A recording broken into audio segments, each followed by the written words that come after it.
Hello students. तो आज हम लोग जो पढ़ने जा रहे हैं वो है इंडियन कॉन्ट्रैक्ट एक्ट। और इंडियन कॉन्ट्रैक्ट एक्ट में स्पेशल कॉन्ट्रैक्ट्स हैं कुछ, जैसे तीन हैं: indemnity guarantee, bailment, plays and agency. Contract act का जो हिस्सा है इससे पहले का वो सब हम सीए फाउंडेशन में पढ़ चुके हैं। अब ये जो स्पेशल कॉन्ट्रैक्ट्स हैं तीन, ये हम सीए इंटर में पढ़ेंगे। बेलमेंट एंड प्लेज सेक्शन 148 से सेक्शन 181 तक कवर करके चलता है। सेक्शन 148 से सेक्शन 181 तक, जिसमें सेक्शन 148 से 171 सेक्शन तक बेलमेंट के सेक्शंस कवर होते हैं और 172 से 181 तक प्लेज के सेक्शन कवर होते हैं। अब यदि हम शब्द इस्तेमाल कर रहे हैं बेलमेंट एंड प्लेज, तो हमें ये पता होना जरूरी है कि बेलमेंट कहते किसे हैं।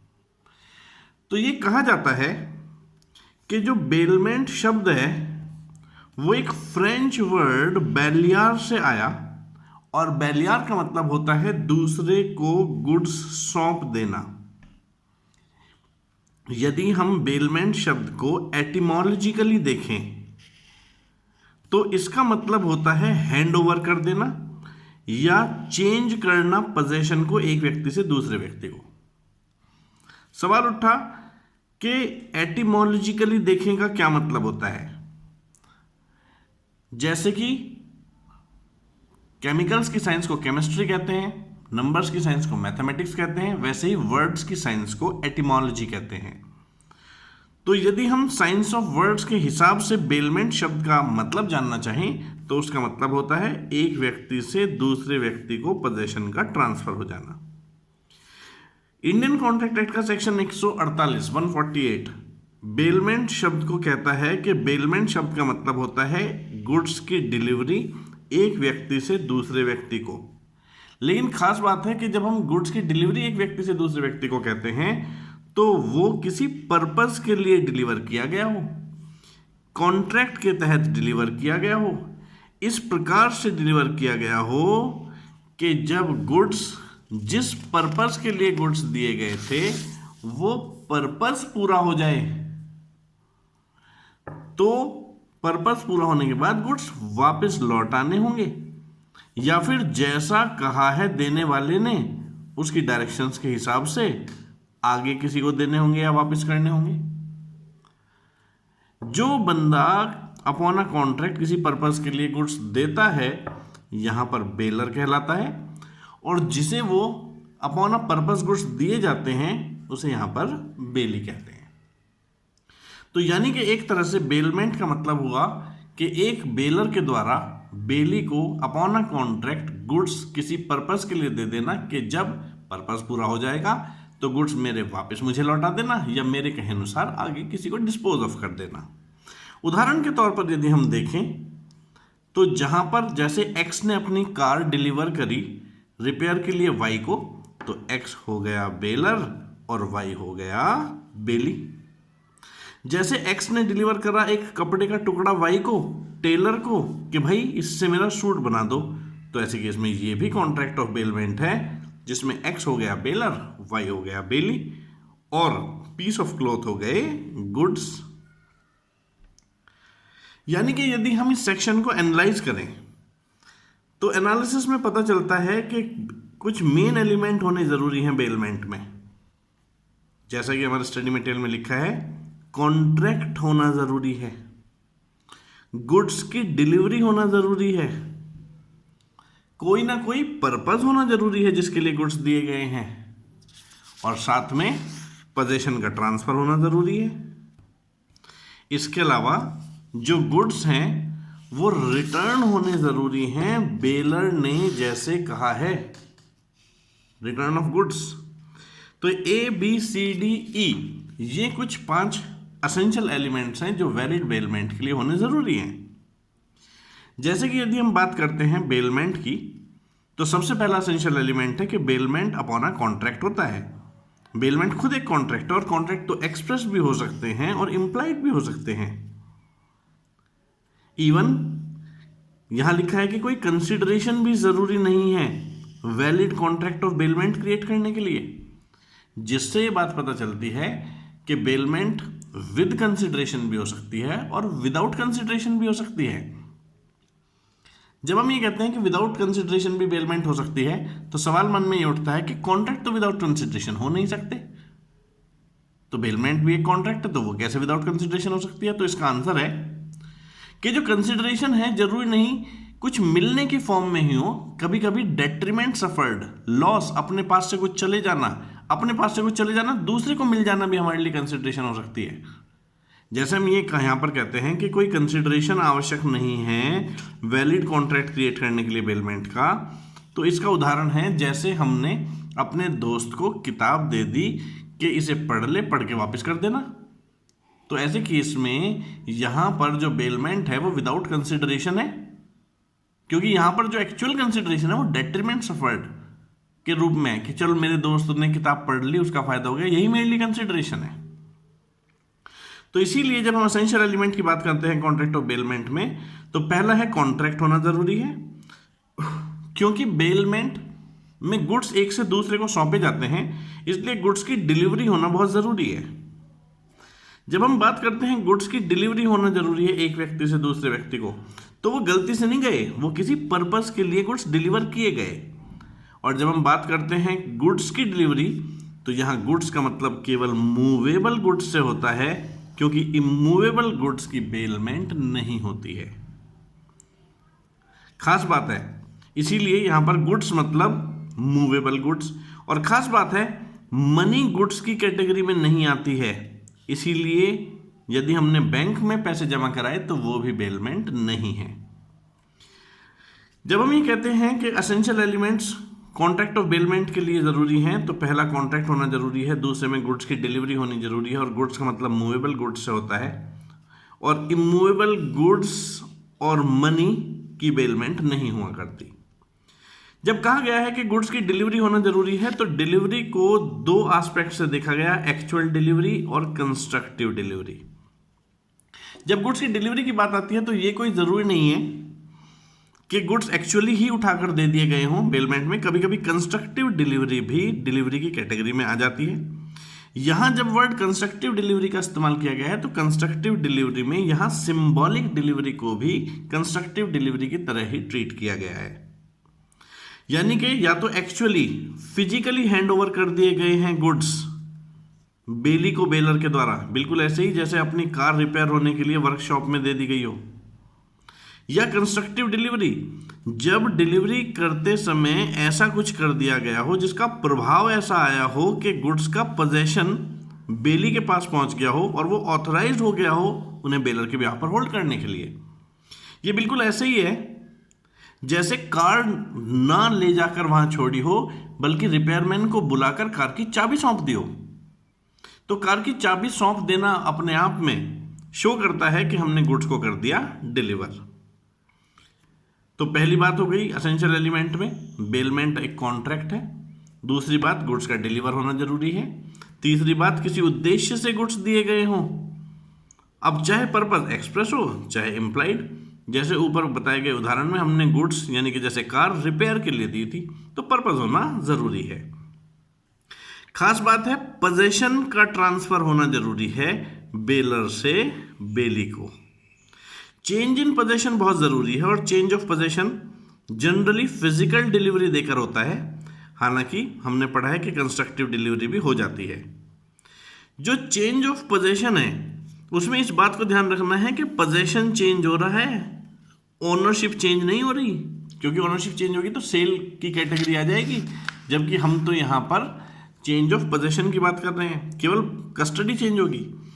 बेलमेंट में ऑनर तो बेलर ही रहेगा, ओनरशिप में कोई चेंज नहीं होगा, केवल पोजेशन चेंज होगा। इसे हम कह सकते हैं change of custody without change of ownership. अच्छा जी, जैसे कि यहां पे एक उदाहरण दिया गया है कि servant of a master who are in custody of goods of the master do not become bailee. यदि सर्वेंट ने मास्टर के गुड्स पकड़ रखे हैं तो अपने आप में वो बेली नहीं है, क्योंकि मास्टर ने गुड्स उसे दिए नहीं हैं किसी पर्पस के लिए, वो तो मास्टर के बिहाफ पर गुड्स को पकड़े हुए हैं बस। इसी तरह से यदि कोई बैंक लॉकर में अपने ऑर्नामेंट्स डिपॉजिट करता है, यदि कोई बैंक लॉकर में अपने ऑर्नामेंट्स डिपॉजिट करता है तो वो भी बेलमेंट नहीं है, क्योंकि एक्चुअली जो पोजीशन है वो तो ओनर के ही पास है, क्योंकि बैंक लॉकर में एक चाबी बैंकर के पास तो एक लॉकर होल्डर के पास रहती है।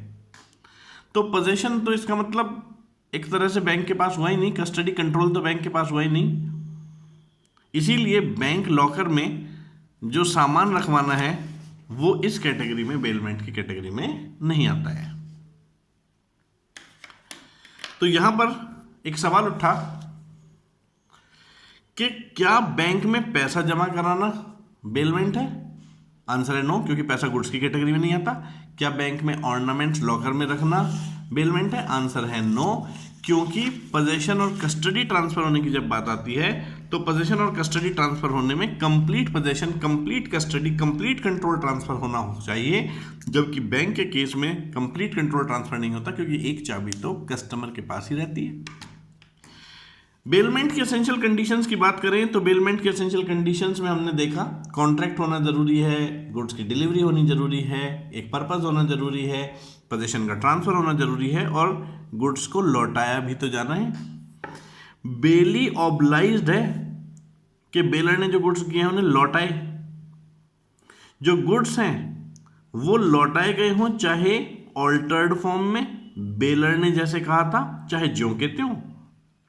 पर ये बात ध्यान रखना कि जो गुड्स दिए थे वे ही लौटाए जाने हैं, गुड्स के बदले कोई और गुड्स लौटाया जाना शामिल नहीं है। बेली कोई और गुड्स नहीं लौटा सकता है, इवन हायर वैल्यू वाले गुड्स भी नहीं लौटाए जा सकते हैं, क्योंकि जो गुड्स दिए थे वही लौटाए जाने हैं। जैसे स्टडी मटेरियल में ये कहा गया है कि जब हम बैंक में पैसा डिपॉजिट करते हैं तो वो बेलमेंट नहीं है, क्योंकि मनी जो हमने बैंक को दी है, जब मनी हम वापस बैंक से लेते हैं तो हमें वो ज्यों के त्यों करेंसी नोट्स नहीं लौटाता, इसलिए भी बैंक में पैसा जमा करना बेलमेंट नहीं है। वैसे तो बेसिकली देखें तो क्योंकि मनी गुड्स ही नहीं है और बेलमेंट केवल गुड्स के साथ हो सकती है, इसलिए बैंक में पैसा जमा करना बेलमेंट नहीं है। और एक पर्पज़ ये भी है कि जो पैसे हमने दिए थे आफ्टर ऑल वो तो वापस ही नहीं किए उसने, वो तो नए अलग ही नोट वापस करता है हमें, इसीलिए रिटर्न ऑफ गुड्स में सेम गुड्स का रिटर्न होना जरूरी है। तो यदि हम असेंशियल एलिमेंट्स की बात करें तो बेलमेंट में, यदि हम असेंशियल एलिमेंट्स की बात करें तो बेलमेंट में असेंशियल एलिमेंट्स में कॉन्ट्रैक्ट आ जाता है कि कॉन्ट्रैक्ट होना जरूरी है, गुड्स की डिलीवरी जरूरी है, कोई ना कोई पर्पज होना जरूरी है, पोजीशन का ट्रांसफर होना जरूरी है और गुड्स का लौटाया जाना जरूरी है। फिर बात आई कि बेलमेंट अलग अलग प्रकार की हो सकती है, बेलमेंट अलग अलग प्रकार की हो सकती है। इस चीज का डायग्राम अगले पेज पे है, इसे वापस आके पढ़ेंगे। देखो, बेलमेंट को यहां पर क्लासिफाई किया गया है कि यहां पर बेलमेंट दो नेचर की हो सकती है, एक ग्रेटिटुअस बेलमेंट और एक नॉन ग्रेटिटुअस बेलमेंट। जो ग्रेटिटुअस बेलमेंट है उसका मतलब होता है विदाउट कंसिडरेशन वाली बेलमेंट, विदाउट कंसिडरेशन वाली बेलमेंट। हालांकि जो नॉन ग्रेटिटुअस बेलमेंट होती है वो विद कंसिडरेशन वाली बेलमेंट है।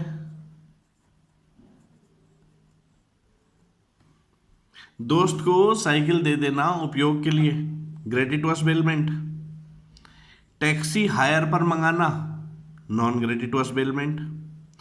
अब ग्रेटिटुअस बेलमेंट को दो हिस्सों में बांट के पढ़ाया गया। जो ग्रेटिटुअस बेलमेंट है वो हो सकता है कि एक्सक्लूसिवली बेलर के फायदे के लिए हो या एक्सक्लूसिवली बेली के फायदे के लिए हो। यदि हम देखें ग्रेटिटुअस बेलमेंट जो विदाउट कंसिडरेशन वाली होती है वो एक्सक्लूसिवली बेलर के फायदे में हो सकती है। जैसे कि यदि हम अपने पड़ोसी को अपने वैल्यूएबल्स कुछ दे के जाते हैं, एक दो दिन के लिए जब बाहर जाते हैं, तो उसमें केवल और केवल बेलर का फायदा है क्योंकि उसके गुड्स सुरक्षित रहे। तो ऐसी bailment for exclusive benefit of baler हुई। हालांकि जब हमने अपने दोस्त को अपनी साइकिल या किताब यूज करने के लिए दे दी जिसके हमने पैसे नहीं लिए, तो वो केवल बेली का फायदा हुआ। तो इसीलिए ग्रेटिटुअस बेलमेंट हो सकती है for exclusive benefit of bailor या for exclusive benefit of bailee. हालांकि नॉन ग्रेटिटुअस बेलमेंट तो जनरली वो होती है जिसमें बेलर बेली दोनों का ही फायदा होता है। जैसे कि हमने साइकिल रिपेयरर को अपनी साइकिल दे दी कि इसे सही कर दो, तो ऐसे केस में साइकिल रिपेयरर उस साइकिल को सही कर देता है और बदले में पैसे ले लेता है। तो साइकिल जिसकी है बेलर उसे भी फायदा, और साइकिल जिसे सही करने के लिए मिली उसे साइकिल सही करने के बदले पैसे मिले यानी कि बेली को, तो उसमें बेली का फायदा। तो एक्चुअली दोनों का ही फायदा हो गया। इसीलिए जो बेलमेंट है हम कह सकते हैं कि अलग अलग फॉर्म्स की होती है, जिसे हमने बांटा ग्रेटिटुअस बेलमेंट या नॉन ग्रेटिटुअस बेलमेंट। जैसे कि यहाँ पर यदि हम पहले ये नोट वाला हिस्सा पढ़ें तो हम देखते हैं कि यहाँ पर जो बेलमेंट है वो दो हिस्सों में बांटी गई है, यहाँ पर ग्रेटिटुअस और दूसरे पेज पे नॉन ग्रेटिटुअस। तो ग्रेटिटुअस बेलमेंट वो होती है जिसमें कंसिडरेशन लेने का कोई उद्देश्य नहीं होता। इसका मतलब ये फ्री ऑफ चार्ज होती है। ग्रेटिटुअस बेलमेंट वो होती है जिसमें ग्रेटिटुअसली यानी कि without charge, free of charge कोई काम करने का उद्देश्य होता है। और ऐसे केस में हो सकता है ग्रेटिटुअस बेलमेंट एक्सक्लूसिवली बेलर के फायदे के लिए हो या बेली के फायदे के लिए हो। इसी प्रकार से नॉन ग्रेटिटुअस बेलमेंट जो होती है वो बेलमेंट होती है जिसमें दोनों पार्टीज को कोई ना कोई बेनिफिट मिलने का रास्ता होता है, इसीलिए उसे नॉन ग्रेटिटुअस बेलमेंट कहते हैं। इसमें बेलर और बेली दोनों को ही फायदा होता है। यहां कुछ उदाहरण दिए गए हैं, जैसे पहले वाले पेज में यहां कुछ उदाहरण दिए गए थे, ये रहे डिफरेंट फॉर्म्स ऑफ बेलमेंट। यहां यदि हम डिफरेंट फॉर्म्स ऑफ बेलमेंट की बात करें तो डिफरेंट फॉर्म्स ऑफ बेलमेंट में जो पॉपुलर फॉर्म है बेलमेंट की वो है delivery of goods by one person to another to be held for bailor's use. यानी कि ये तो एक तरह से एक बंदे ने दूसरे बंदे को गुड्स दिए और उसमें केवल बेलर का फायदा है।